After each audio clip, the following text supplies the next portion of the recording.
भी जाए, जवानी भी जाए, बचपन भी जाए, जवानी भी जाए, बचपन भी जाए, जवानी भी जाए। बुढ़ापे का होगा असर धीरे धीरे, बुढ़ापे का होगा असर धीरे धीरे।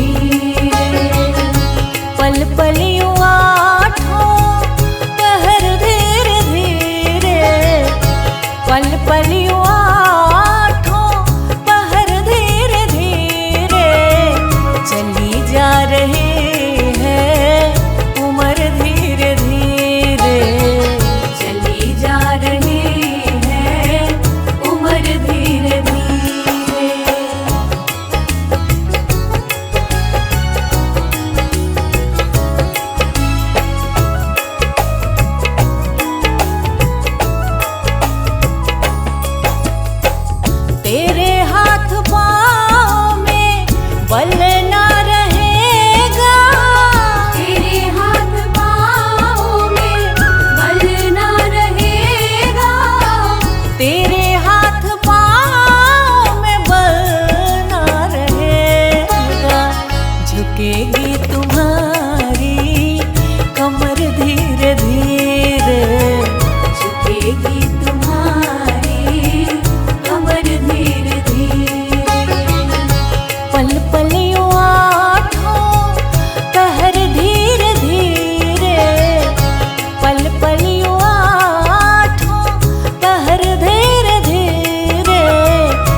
एक दिन बदलना पड़ेगा। जिंदगी एक किराए का घर है, एक न एक दिन बदलना पड़ेगा। जिंदगी एक किराए का घर है, एक न एक दिन बदलना पड़ेगा। जिंदगी एक किराए का घर है, एक न एक दिन बदलना पड़ेगा। मौत जब तुझको आवाज देगी, मौत जब तुझको आवाज देगी, मौत जब तुझको आवाज देगी, घर से बाहर निकलना पड़ेगा। जिंदगी एक किराए का घर है, एक न एक दिन बदलना पड़ेगा।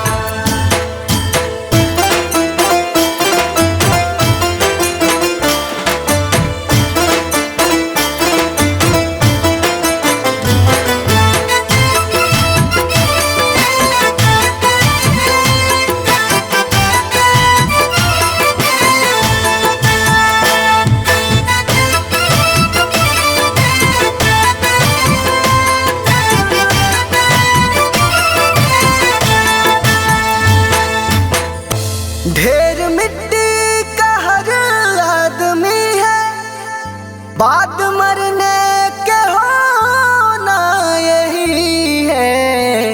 या जमीनों में तुरबत बनेगी, या जमीनों में तुरबत बनेगी, या जमीनों में तुरबत बनेगी, या चिताओं में जलना पड़ेगा। जिंदगी एक किराए का घर है, एक न एक दिन बदलना पड़ेगा।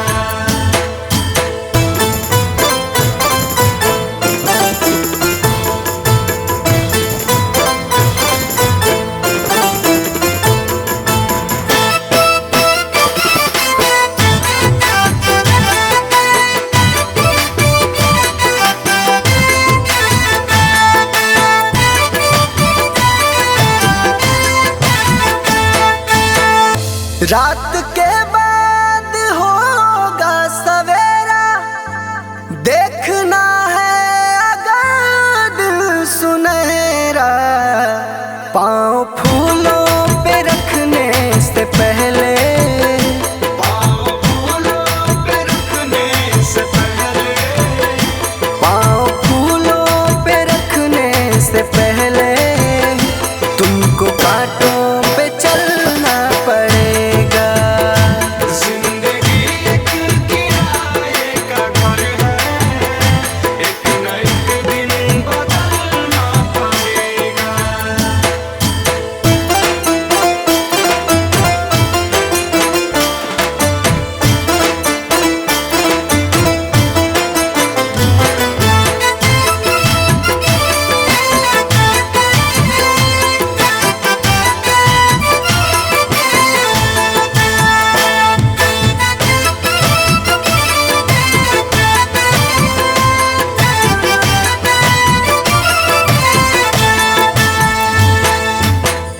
एतबार उनके वादों का मत कर, वरना ऐ दिल मेरे जिंदगी भर तुझको भी मोमबत्ती की तरह, तुझको भी मोमबत्ती की तरह, तुझको भी मोमबत्ती की तरह, कतरा कतरा पिघलना पड़ेगा।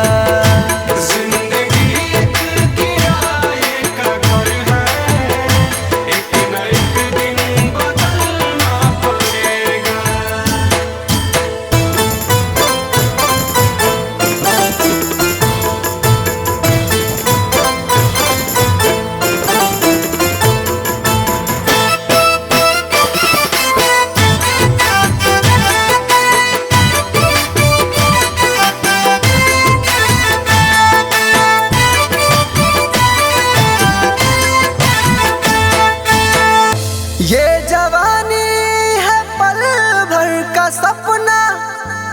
ढूंढ ले कोई महबूब अपना, ये जवानी अगर ढल गई तो, ये जवानी अगर ढल गई तो, ये जवानी अगर ढल गई तो उम्र भर हाथ मलना पड़ेगा। जिंदगी एक किराए का घर है, एक न एक दिन बदलना पड़ेगा।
लगा के आस में बैठी हूँ एक जमाने से, लगा के आस में बैठी हूँ एक जमाने से, लगा के आस में बैठी हूँ एक जमाने से।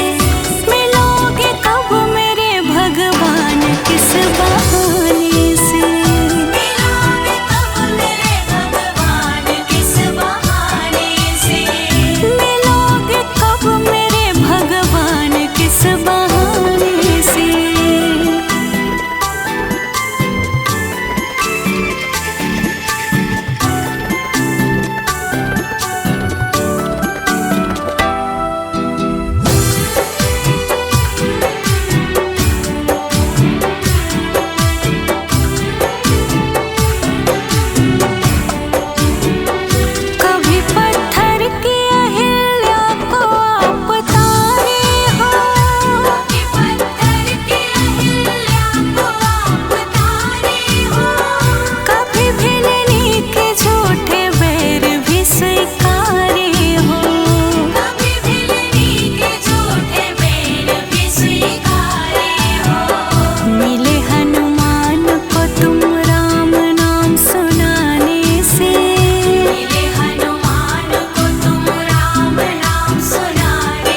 झूठा है संसार रैन का सपना है, किसे करे तू प्यार कोई ना अपना है।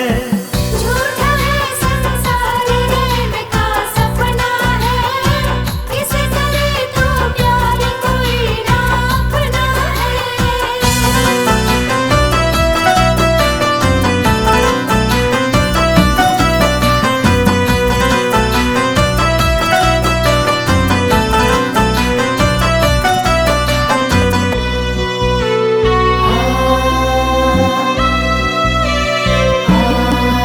जीवन के सफर में राही जरा रखना कदम संभल के, तू बहक न जाना पगले मंजिल के पास निकल के।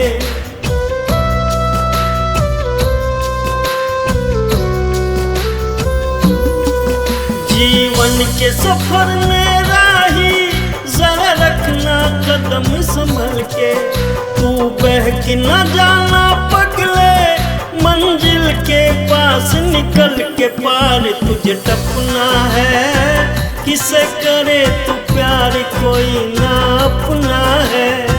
झूठा है संसार रैन का सपना है, किसे करे तू प्यार कोई ना अपना है।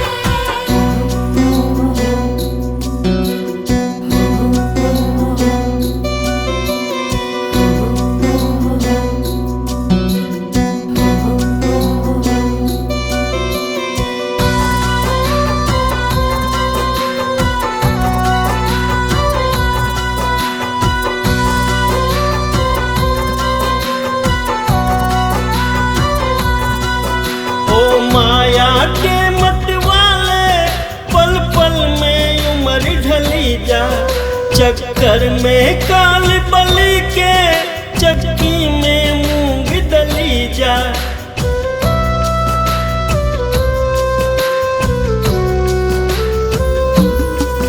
ओ माया के मत वाले पल पल में उम्र ढली जा, चक्कर में काल बलि के चक्की में मूंग दली जा। खाक में सपना है, किसे करे तू प्यार कोई ना अपना है। झूठा है संसार रैन का सपना है, किसे करे तू प्यार कोई ना अपना है।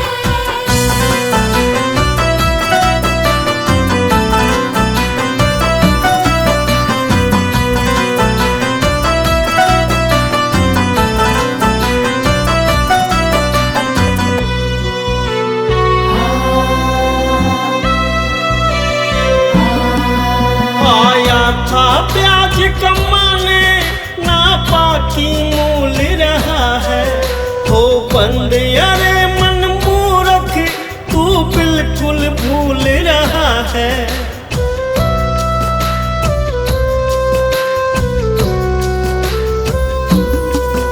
आया था प्याज कमाने, ना बाकी मूल रहा है।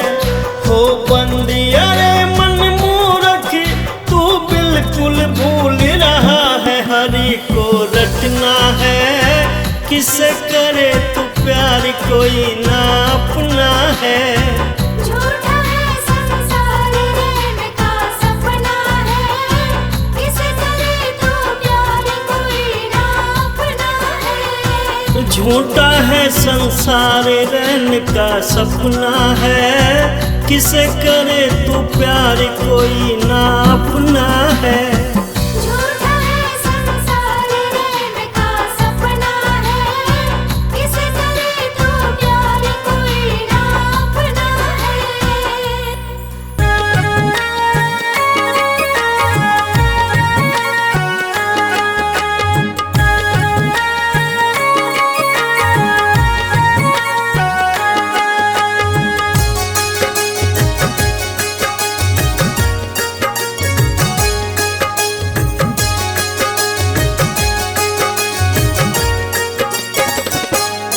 कभी प्यासे को पानी पिलाया नहीं, बाद अमृत पिलाने से से क्या फायदा।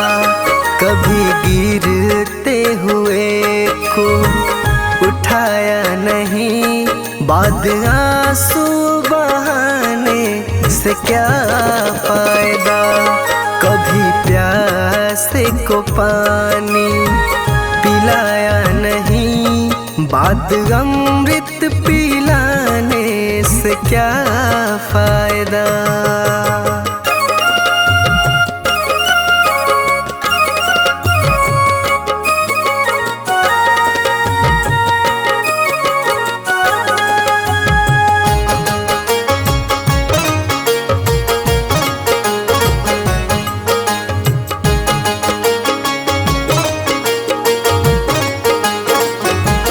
मैं तो मंदिर गया पूजा आरती की, पूजा करते हुए ये ख्याल आ गया।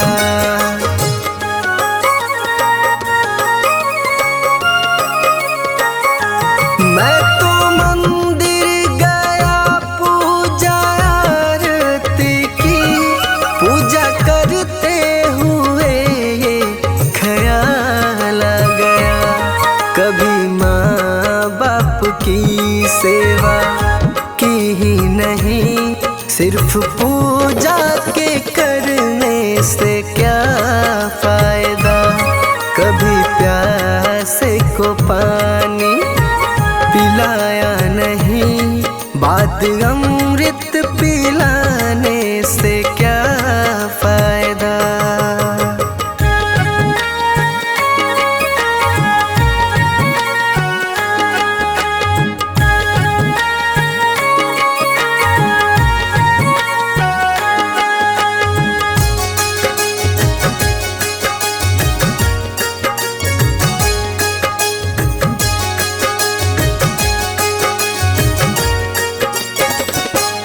मैं तो सत्संग गया, गुरुवाणी सुनी, गुरुवाणी को सुनकर ख्याल आ गया।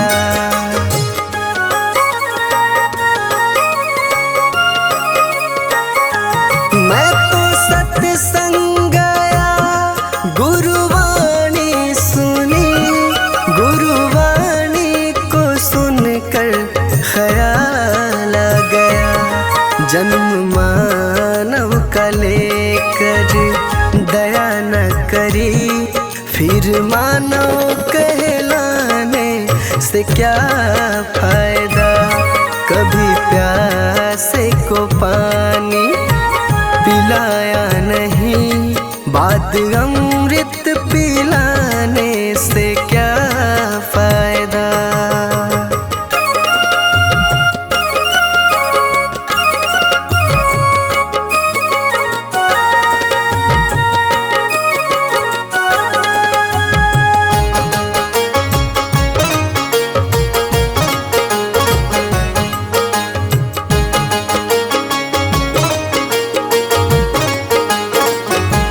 मैंने दान किया, मैंने जप तप किया, दान करते हुए ये ख्याल आ गया।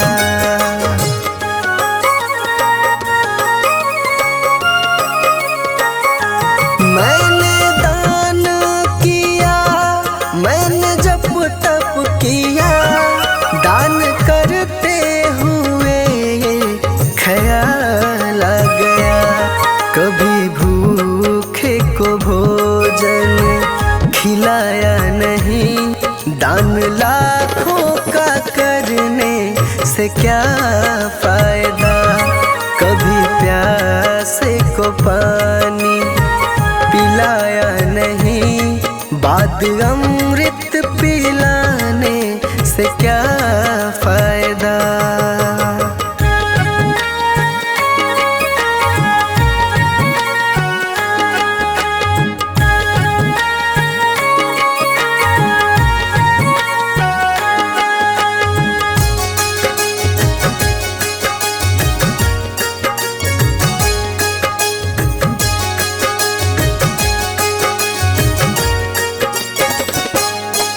गंगा नहाने हरिद्वार काशी गया, गंगा नहाते ही मन में ख्याल आ गया।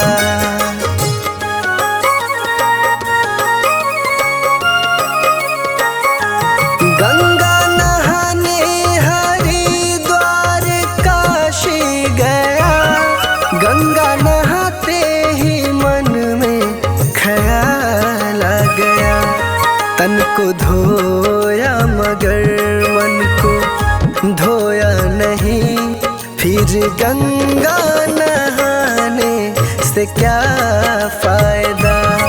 कभी प्यासे को पानी पिलाया नहीं, बात अमृत पिलाने से क्या फायदा।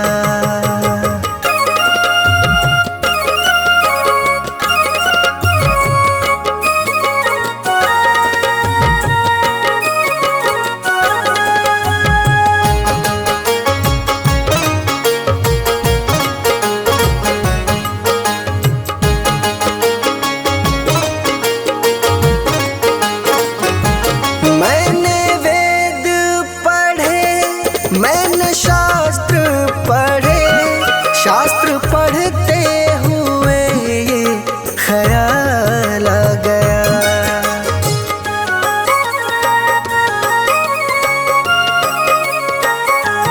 मैंने वेद पढ़े, मैंने शास्त्र पढ़े, शास्त्र पढ़ते हुए ये ख्याल आ गया। मैंने ज्ञान किसी को बांटा नहीं, फिर ज्ञानी कहलाने से क्या फायदा। कभी प्यासे को पानी पिलाया नहीं, बात अमृत पिलाने से क्या फायदा।